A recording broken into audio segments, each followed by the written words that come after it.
পশ্চিমবংগত অসমৰ পঞ্চায়ত নিৰ্বাচনৰ প্ৰচাৰ আচৰিত হলেও এয়াই সত্য। পশ্চিমবংগৰ এটা বৃহৎ অঞ্চলৰ অলিয়ে গলিয়ে অসমৰ পঞ্চায়ত নিৰ্বাচনৰ বেনাৰ পোষ্টাৰ। চুবুৰীয়া ৰাজ্যখনৰ বিশেষ এলেকাটোত ভোট ভিক্ষা অসমৰ পঞ্চায়ত প্ৰাৰ্থীৰ। গংগাধৰ নৈৰ খহনীয়াত মাটি ভেটি হেৰুৱাই পশ্চিমবংগত আশ্ৰয় লোৱা এই লোকসকলৰ অসমত আছে ভোটাধিকাৰ। যুগ যুগ ধৰি পশ্চিমবংগত বসবাস কৰা এই লোকসকলৰ প্ৰয়োজনীয়তা কেৱল নিৰ্বাচনৰ সময়তহে।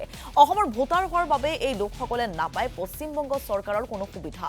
অন্যতে অসম চৰকাৰো এই লোকসকলৰ ক্ষেত্ৰত কোনো ব্যৱস্থা নলোৱাত ক্ষোভিত অঞ্চলবাসী।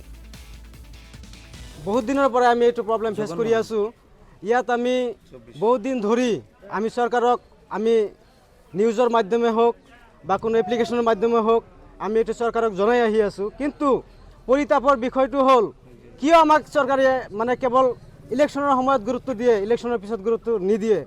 তো আমি আমাৰ গাঁওবাসীৰ যিটো অসুবিধা এইটো আমি আকৌ চৰকাৰক জনাই আছোঁ, জ্ঞাত কৰাই আছোঁ, যাতে চৰকাৰে প্লাছ আমাৰ ৰেভিনিউ মিনিষ্টাৰ যিজনে আছে, ৰেভিনিউ মিনিষ্টাৰ মহোদয়ক আমি আমাৰ গাঁৱৰ পৰা জনাই আছোঁ যাতে আপুনি যিমান সোনকালে পাৰে আমাৰ গাঁৱৰ যিবিলাক মানুহ অস্থায়ীভাৱে বসবাস কৰি আছে ৱেষ্ট বেংগলৰ চাটফুলিমাৰী গাঁৱত, এই মানুহবিলাকক অসমত যিকোনো এটা ঠাইত পুনৰ সংস্থাপন দিব লাগে।